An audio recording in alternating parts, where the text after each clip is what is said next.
All right, Nick, first and foremost, thank you so much for joining us here on Astro Premier League in Malaysia. Look, I'm going to start with this. It's been a tricky season domestically for you guys, but impressing in Champions League overall. What is it about European football or Champions League this season that seems to work with the way that you guys play? Yeah, I think we've had some good success with it. I think we've obviously learned from our last European campaign a couple of years ago, and we've managed to kind of put some good performances together. It's obviously very tough to go from weekend Premier League to midweek Champions League. So the level is so high, and yeah, we've just managed to kind of click and maybe learn a bit quicker in the Premier League, in the Champions League this season. And yeah, Premier League, I still think we've had some good moments, some good spells. I think we just need to find that consistency. Now we're in the back end of the season. I think how Premier League teams are performing in the Champions League is a great example of the standards domestically, the level of football that you guys have to face as opponents. I guess the question is, understandably to some level, there is a struggle to replicate that same dominance domestically this season. Why do you think Premier League is so tough? It's a good question. I think obviously it's always been a physically demanding league, kind of evolving every year, and teams, getting stronger every year. So it's kind of always going to be tough. I think, like say, out of the English teams, four of them kind of qualified in the top eight, and obviously we were close to doing the same. So it shows kind of the level that is there that we have to compete with, not only in the Champions League but obviously domestically as well. Of course, St. James's Park is a tough place for opponents to play. I've been there. I know what it feels like just being as a spectator. Home record has been, I guess, one of the plus points this season domestically, but took a dent against Aston Villa the other day. But because of that, is there now more pressure to improve on the away form, which has, I guess, a bit of a weakness this season? Yeah, that's something that we always want to look at. However good the home form is, the away form this season is not at the level we'd like it to be. So that's something we're always gonna be trying to look at, whether the home form stays as it was or not. So yeah, I think like we showed in Paris the other night, we have the capability to play at a top level on the road, and there's not many harder places to do it. So it's about kind of translating that now into the Premier League. Well, of course, it's going to be, a different ground this weekend as well. It's a ground that's going to be pretty difficult. Newcastle haven't won at Anfield in 29 meetings. I'm so sorry to have to read that stat for you. But just how difficult is Anfield? And I guess, across many of the stadiums you've been at, what's been the hardest ground you've played at? Well, that's a good question. I think, yeah, Anfield obviously always a tough place to go, always a kind of a really good atmosphere. And, I've won there for Burnley, so I feel like I've had that feeling before. It's not kind of somewhere that we feel like can't be conquered. And, we've broken a lot of records since, this squad's kind of been together, and since the manager's been here, and we've knocked off kind of different accomplishments. So, yeah, obviously we feel we can go there and, full of belief and a chance to, get a good result. Obviously, as it goes to grounds, I think probably the Etihad's probably the toughest one since I've been in the Premier League, just because I think I've not won there yet, so that's something I'd like to change as well. Yeah, no, very good answer. But as a goalkeeper yourself, when you're in these grounds, whether you're at St. James Park or you're at an opponent's ground, you are probably the closest of the players because the fans are always behind your back, aren't they? I mean, I don't know. How do you shut out the noise behind you, or do you? To some keepers, they use it to fuel them, don't they? Yeah, just try and really enjoy it. I used to love kind of watching football growing up, and used to love going to away games, going to home games, just watching games live. And yeah, as a player, you want to play at the top level, and you want to play at the top stadiums. You want to go away from home and beat them teams, in their own stadium. So it's just trying to enjoy being there. Do you like it? Do you like the fans kind of going at you and just, Yeah, yeah, yeah. It's like I say, it's kind of a rare experience in life, I suppose. But it's something that, like I say, I've grown up with, and I've been in the Premier League a few years now. I've obviously been to the stadiums, and yeah, I think you really do learn to enjoy it. Yeah, because sometimes it's what you need, isn't it? In the middle of a game and you're just standing there by yourself, you kind of need that field to kind of Yeah, I think as a keep you going on.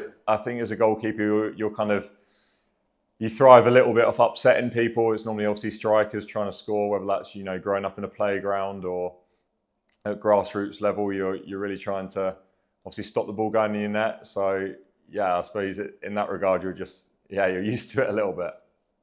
I'm curious then, what's the funniest thing you've heard someone say behind you in game when you're in goal? That's a good question. I'm not sure. There's just normally um, just a lot of expletives, really. Okay, not camera friendly, that's for It's one. not often too constructive. So yeah, hard to think of. It's just like you say, you just kind of laugh it off because it normally is quite funny, to be Yeah, yeah. I mean, I can't imagine the things that you've heard while you're standing there. honest. Well, there is I want to talk about the whole idea of a modern goalkeeper, so to speak, because I think there's a huge notion of it in the last 10 years or so. Emphasis of obviously keepers with their feet and their abilities with distribution. I felt this season there's maybe less of that, but maybe it's because of a trend with City and Donnarumma. But what is the essence of a goalkeeper in your eyes in the modern game?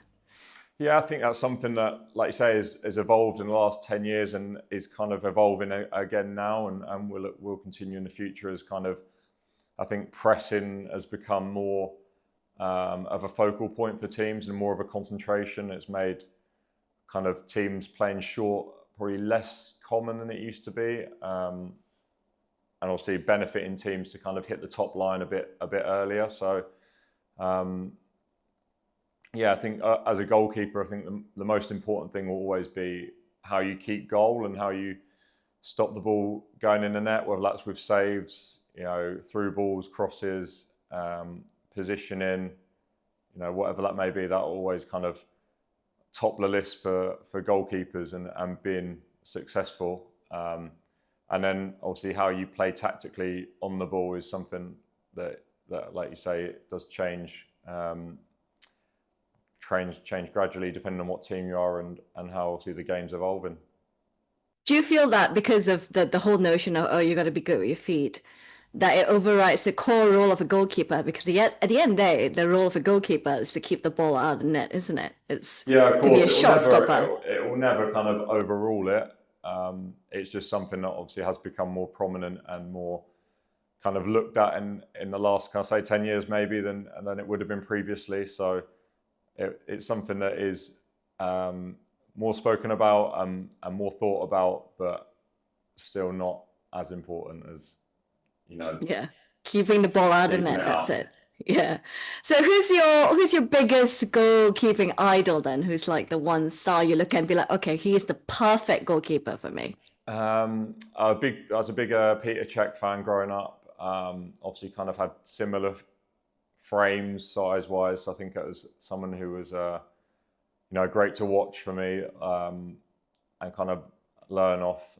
And then obviously from that went into kind of Thibaut Courtois as well, with similar kind of build as well. So yeah, I think that they're two that were great to watch and to learn off, definitely. How did you decide to be a goalkeeper? At what point did you realize that this was the position you wanted to play? I was very thrown in, I think, when I was younger. Probably most goalkeepers are. So I'd have played with my brother's friends, him being older than me and me being the youngest in the group, kind of got thrown in, and yeah, stayed there ever since. Kind of never had a sniff outfield. Don't think I've ever played outfield. So yeah, that's the way it's always been for me. So if it were to happen today, for example, in this year, say there was a need for you to step into outfield, because we've seen so many of those incidences, right? Outfield players needing to be goalkeepers, or goalkeepers, we just saw it the other week, needing to come out for corners to try to score a goal. Given in an ideal scenario today, given a choice to play an outfield position, what would you play? Number 9. big striker. I think that's the best job in football. To score goals and Score celebrate. goals, yeah. I think they've got it right. They've picked the right path, I think. Yeah, I'd love to see you as like a number 9 for. Yeah, me too. Yeah. We'll see what happens then. But can I talk to you about a key player in your team? Obviously, Bruno Guimaraes. He missed against Villa, of course. I think I read a stat somewhere that in the league, Newcastle haven't won when Bruno Guimaraes hasn't played or hasn't started. Obviously, he's a big player for you guys. He's a key player. What are his key qualities that you feel that's missed in a game that people don't realize? Yeah, of course. Yeah, I think I've seen that stat. Luckily, Bruno's not missed too many games, so That's that good. is good for us.